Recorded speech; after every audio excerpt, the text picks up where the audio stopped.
हिम्मत से बना रास्ता। दो गिलहरियां थीं, सिल्लू और गिल्लू। दोनों बहुत शरारती और चतुर थीं। अन्य गिलहरियों की तरह इन्हें भी चने और मक्का खाना बहुत पसंद था।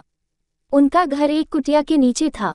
जब भी उन्हें लगता कि उनके खाने का सामान कम हो रहा है, वे पास के बगीचे में जाकर वहां के स्वादिष्ट खाद्य पदार्थ खोजने निकल पड़ती। कभी कभी लोग उन्हें सेब, रोटी और ब्रेड के टुकड़े दे देते थे जो वे खुशी खुशी ले आती। एक दिन सिल्लू और गिल्लू रात के समय बगीचे की रोशनदान से अंदर घुस गईं। उन्होंने देखा कि वहां खूब सारे फल और रोटियां रखी हुई थीं। दोनों ने अपनी चपलता से अपनी पूंछ के सहारे अंदर घुसने का रास्ता निकाला। सिल्लू ने सबसे पहले फल उठाया और गिल्लू से कहा, हम यहाँ से कुछ भी बाहर नहीं ले जा सकते, इसलिए जितना खाना है यही खा लो। गिल्लू ने उसे जवाब दिया, चलो कोशिश करते हैं। लेकिन वह सफल नहीं हो पाए। कई बार बाहर निकलने की कोशिश की, लेकिन असफल रही। अंततः सिल्लू और गिल्लू ने अपनी असफलता को स्वीकार कर लिया और सोचने लगी, अब हम क्या करें। वे गहरे कुएं में फंस चुकी थी। अब दोनों अपनी जान बचाने के लिए दही से तैर रही थी।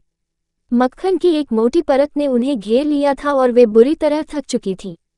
सिल्लू ने मिचलाते हुए कहा, मैं अब और नहीं तैर सकती। गिल्लू ने उसे हिम्मत दी, हिम्मत मत हारो सिल्लू, अगर हम कोशिश करें तो शायद हमें बचने का कोई रास्ता मिल जाए।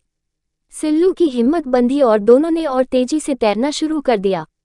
अचानक उन्हें महसूस हुआ कि उनके पैरों के नीचे कुछ ठोस है। दरअसल उनके गोल गोल घूमने से दही में से मक्खन निकल आया था और अब उनके पैर मक्खन पर टिक गए थे। सिल्लू खुशी से चिल्लाई, गिल्लू, ये तो चमत्कार हो गया। अब हम यहाँ से बाहर निकल सकते हैं। दोनों ने मक्खन पर चढ़कर जोर लगाया और बाहर छलांग लगाई। सुरक्षित बाहर आकर सिल्लू ने कहा, हम अब कभी चोरी नहीं करेंगे, जो मिलेगा उसी से संतुष्ट रहेंगे। आज हमारी हिम्मत से ही हमारी जान बच पाई है। सिल्लू और गिल्लू ने सबक सीखा और फिर कभी उस खतरनाक जगह पर नहीं गईं।